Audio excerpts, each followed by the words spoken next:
In our headlines on this Tuesday afternoon, September 27th. Hanwha Group is poised to claim Daewoo Shipbuilding and Marine Engineering as the two firms have sealed a preliminary investment deal on a conditional sale. Addressing the UN in New York on Monday, North Korea warned of potential war on the peninsula in light of the joint military drills between South Korea and the US. Prime Minister Han Duck-soo is in Japan on this Tuesday to attend former Premier Shinzo Abe's state funeral and to meet with Japanese Prime Minister Fumio Kishida. Hanwha Group is hoping to take the reins of Daewoo Shipbuilding and Marine Engineering, having sealed a tentative deal for an investment of 2 trillion won in exchange for a 49.3% stake and management rights. Our Shin Ha-young has more on the deal and its conditions. South Korea's seventh largest conglomerate Hanwha Group has moved a step closer to becoming the next owner of Daewoo Shipbuilding and Marine Engineering, or DSME. That's according to the state-run lender Korea Development Bank, DSME's biggest shareholder and creditor, on Monday. It said Hanwha signed a tentative agreement on Monday to purchase Daewoo's newly issued stocks worth 2 trillion Korean won, or around $1.4 billion. This would make Hanwha the biggest shareholder with a stake of 49.3%. At the same time, KDB would be left with a 28.2% stake in the shipyard. However, the final investor may change as the KDB has decided to conduct a sale in a so-called stalking horse format, where interested parties compete with bids at higher prices or conditions to the preliminary bidder, in this case Hanwha, ahead of an open auction. The KDB will then decide the final investor by the end of this year. And if all goes according to plan, DSME, the world's fourth largest shipbuilder by order backlog, is expected to have a new owner after 21 years in its present form. The KDB took over DSME after the shipbuilder went bankrupt following the collapse of its parent company, Daewoo Group, under heavy debt in 1997. Hanwha had previously tried to buy DSME in 2008, but the attempt failed due to the global financial crisis. Next to try was Hyundai Heavy Industries, which was also unsuccessful due to a veto from the EU's antitrust regulator, who cited that deal would hurt competition. Meanwhile, Hanwha said that it is planning to finalize the agreement by the end of November. It added that it is expecting cooperation from the defense and eco-friendly energy industries. Shin Ha-young, Arirang News. The OECD believes prospects for the global economy next year remain bleak amid the prolonged warfare in Ukraine and pandemic-related repercussions. Our Shin Se-byuk has more on the pessimistic portrait. The OECD draws another grim picture for the world economy. In its interim economic outlook titled "Paying the Price of War" on Monday, the OECD expects the global economy to grow 2.2% next year, down 0.6 percentage points compared to the previous projection made in June. In fact, the outlook for nearly all nations in the G20 economies was cut, except for Turkey, Indonesia, and Britain. The Paris-based organization says the world economy has lost momentum in the wake of the Ukraine war, saying the conflict aggravated inflationary pressure when the cost of living was already rising quickly. The OECD also points out that the COVID-19 pandemic and recent monetary tightening by major countries as factors that put additional upward pressure on inflation worldwide. In particular, it says the soaring prices of energy and food caused by the war are likely to slow the global economic recovery throughout next year. Countries that are hit hardest by the war-driven energy crisis, such as those in the Euro area and the U.S., are among those seeing the sharpest drops. The OECD slashes the Euro area's economic outlook for next year to 0.3%, that's down 1.3 percentage points from the previous forecast. The U.S. is expected to see a 0.5% growth, that's also down from the June estimate of 1.2%. Meanwhile, it projects headline inflation to ease from 8.2% this year to a little over 6.5% in 2023 in the G20 economies. This came as it expects headline inflation to peak in the current quarter in most major economies before it declines in the upcoming quarter and throughout 2023. However, it added next year's annual inflation will remain well above central bank targets in most countries. As for projections for South Korea, the figures were the same as the OECD's biennial report released last week. It says the South Korean economy will grow 2.8% this year and 2.2% the following year. As for the inflation outlook, 5.2% for 2022 and 3.9% for 2023. Last week, it said uncertainties surrounding the world have clouded the South Korean economy. 신세벽, Arirang News. Meanwhile, inflation here in the local front may have hit its peak. Price prospects among consumers indicate yet another tangible yet subtle decline. The Bank of Korea survey of some 2,500 households in September, released on this Tuesday, shows inflation projected at 4.2% for the next 12 months, down 0.1 percentage point compared to August. Consumer sentiment improved as well. The composite consumer sentiment index for September came to around 91.4, up 2.6 points on month. But the figure is still well below 100, meaning the public is more pessimistic than optimistic about the economy. The government has approved state funds to support small businesses hard hit by the pandemic and will seek to slash its size, meaning 40% of government committees deemed unnecessary will be dissolved. Now, intentions to this end were shared during Tuesday's weekly cabinet meeting presided over by President Yoon Suk-yeol in the city of Sejong, south of Seoul. 무너진 서민 경제 회복을 위해 정부는 가용 자원을 총동원해서 돕겠습니다. The nation's declining population was also addressed, with President Yoon pledging countermeasures based on science to tackle South Korea's birth rate, which has dropped to 0.75. The president also spoke of a full-fledged restructuring to better accommodate an aging society and of the need for balanced regional growth. In other news, major currencies across the globe are losing ground to the US dollar, including the British pound. Our Lee Seung-jae reports. New UK Prime Minister Liz Truss recently announced plans to stimulate economic growth through the largest tax cut in 50 years. However, with the current state of the financial market, concerns are rising that the national debt will soar and inflation will become even more severe.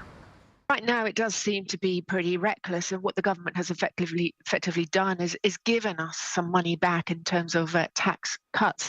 So what the Chancellor gives us in terms of tax cuts, we're going to have it taken out in the form of higher mortgage payments, etc., meaning that ultimately the boost to demand could be removed, and all we're left with is this legacy of much larger debt.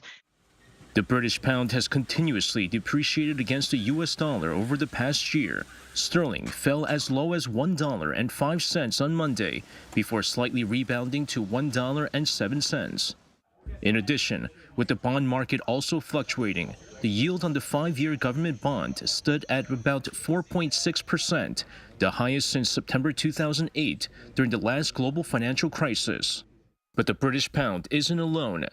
The euro also sank to its lowest against the greenback, with €1 trading for as low as 95 US cents also on Monday. The same holds true for the yuan and the yen in Asia's two largest economies in China and Japan. Both governments intervened as their currencies continued to fall helplessly against the strengthening US dollar.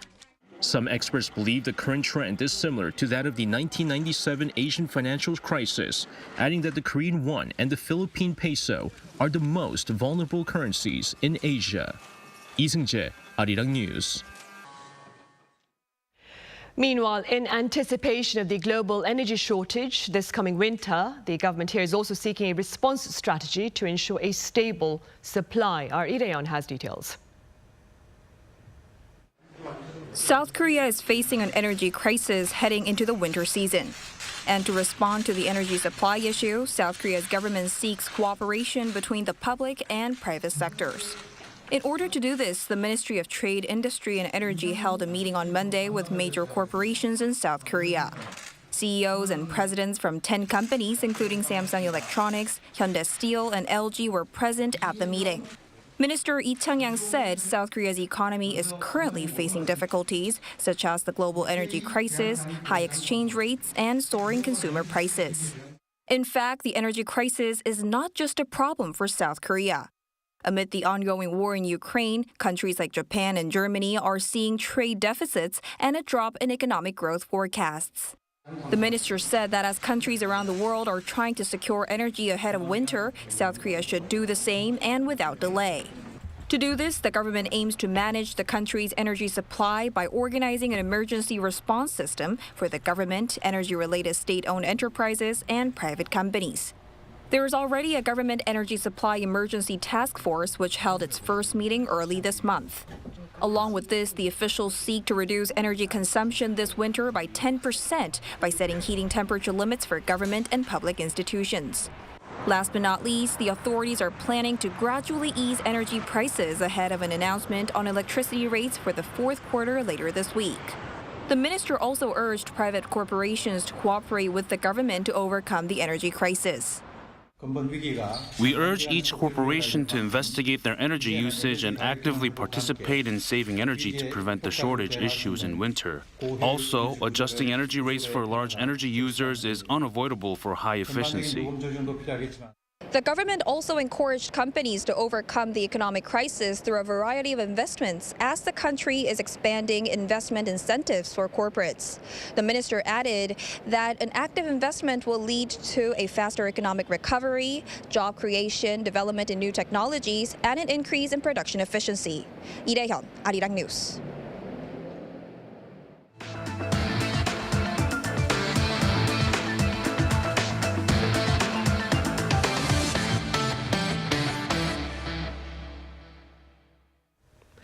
Prime Minister Han Duck-soo is in Japan on this Tuesday attending the state funeral of late Japanese Premier Shinzo Abe. During his two-day trip there, Han is also expected to meet with Prime Minister Fumio Kishida. Also, on the sidelines of the state funeral earlier on this Tuesday morning, Han sat down with U.S. Vice President Kamala Harris, who is scheduled to fly into South Korea later this week. Now, on the agenda between Han and Harris in Tokyo were regional security matters and a planned visit to the DMZ by the U.S. delegation upon arrival here in the country. In New York, North Korea took to the United Nations podium on Monday to condemn the U.S. and its joint military drills here in this part of the peninsula, warning that the drills themselves may ignite warfare. Our Kim Hyo-sun has more on the bitter rhetoric. North Korea has slammed the U.S. for escalating tensions on the Korean peninsula with its joint military drills with Seoul. Obviously, this is an extremely dangerous act of igniting the fuse to drive the situation on the Korean peninsula to the brink of war. The remarks were made by the North's ambassador to the UN at the UN General Assembly on Monday, a day after the regime fired a ballistic missile towards the sea off its east coast. Kim Sang also stressed that North Korea is caught in a vicious cycle of tension and confrontation due to the U.S.'s growing hostility toward the regime. Kim also strongly criticized what he called, quote, U.S.-centered international order. The rules-based international order advocated by the US is no less than a US-centered international order permeated with unilateral and hegemonic American values. He then went on to explain that the regime rejects UN resolutions as an infringement of its sovereign right to self-defense and space exploration.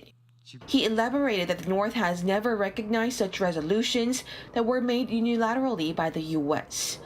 While Kim did not touch upon South Korea during his speech that lasted for about 20 minutes, he did praise the regime for programs that ended the COVID-19 pandemic in North Korea in some 100 days. Kim Hyo-sun, Arirang News. In space news, NASA has moved a historic step closer to potentially protecting Earth from collisions with asteroids. Our Yoon Jin reports. The DART mission, or Double Asteroid Redirection Test, carried out by NASA and engineers of the Johns Hopkins University Applied Physics Laboratory, set out to hit an asteroid as a test to see if this method could serve as a planetary defense.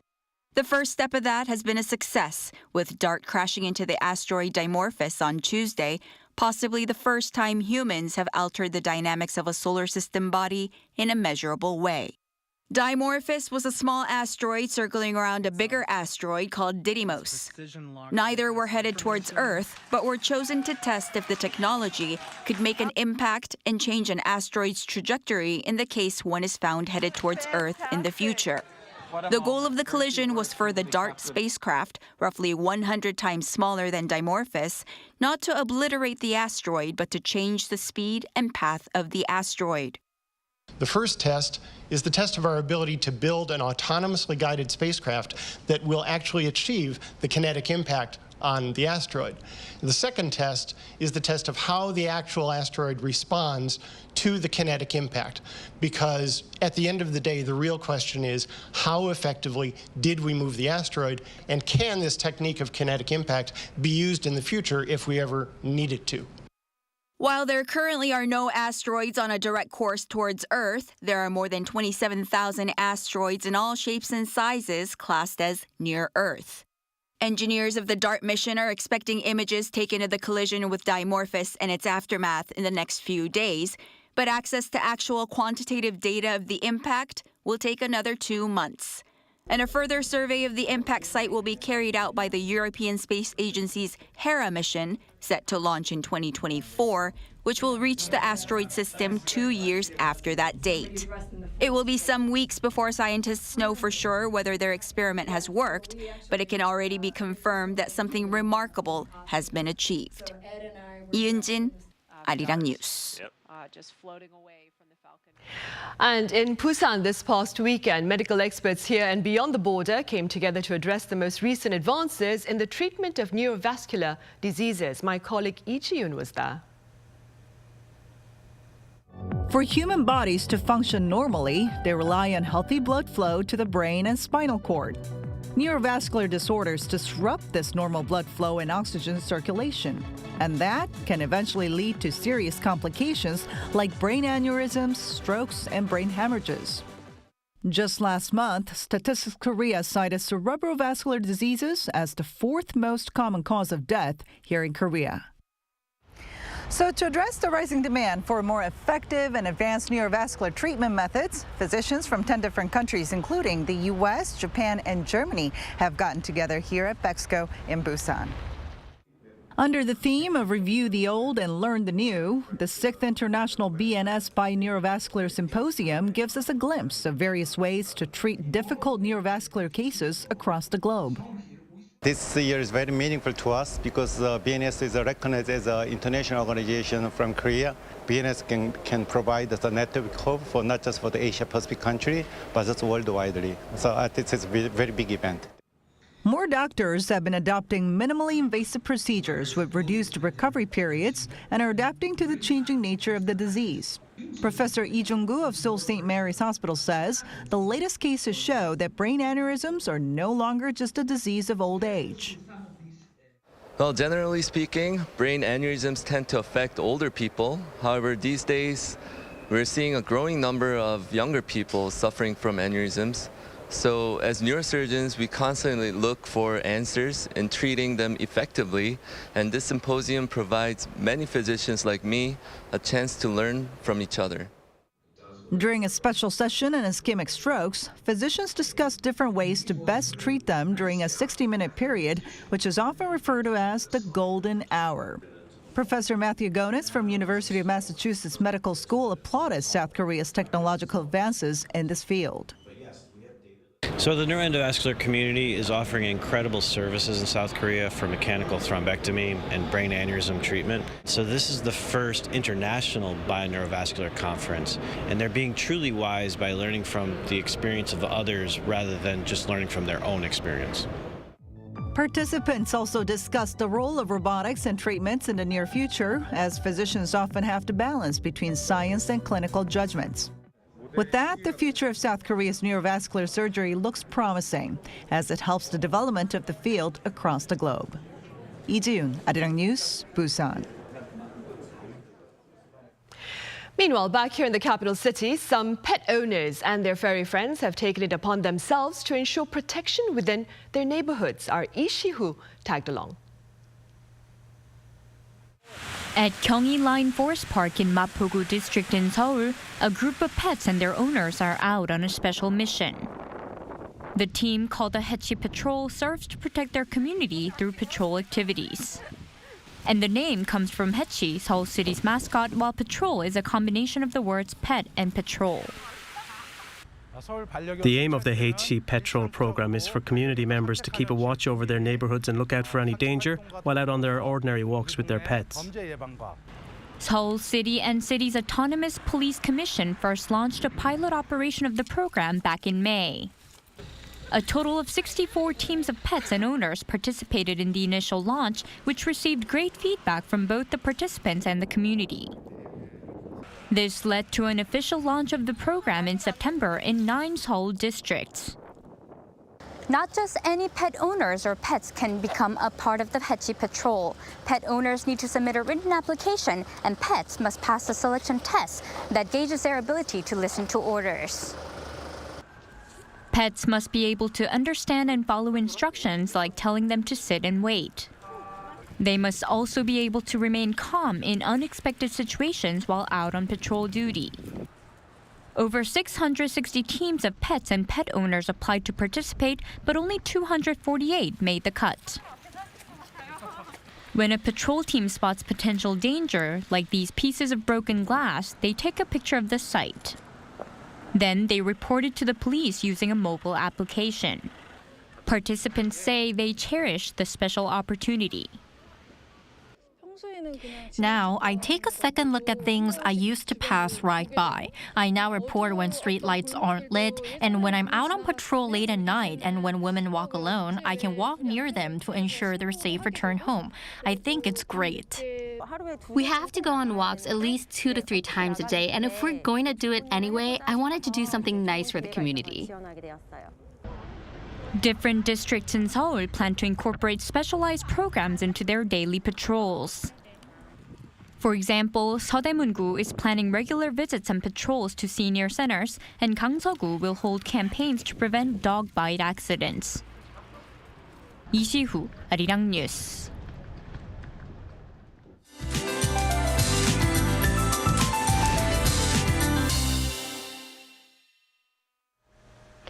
Good Tuesday afternoon. It's very important to stay warm and healthy as gaps in readings are getting extreme. So Seoul is seeing 28 degrees. That is much higher than the average. But that will tumble down rapidly in the evening, so please dress in layers to keep yourself warm. And those of you in inland regions will see bright skies. And meanwhile, due to an easterly wind, the southeast coast will see a small amount of rain, around 5 millimeters tonight. As there is no major rain forecast, the air is getting drier. Please be careful not to cause a fire. And with late season high temperatures prevalent for inland regions, gaps in readings are reaching almost 20 degrees in some parts, hitting 27 degrees in Daejeon and Daegu and 28 degrees in Chuncheon. Also, factor in the high UV index and ozone level if you're planning outdoor activities. And lots of you might be going out to see beautiful fall foliage, so just enjoy your autumn getaway. But again, be extremely careful about fires, or better yet, don't start a fire in the first place. Now, let's take a look at the worldwide weather conditions.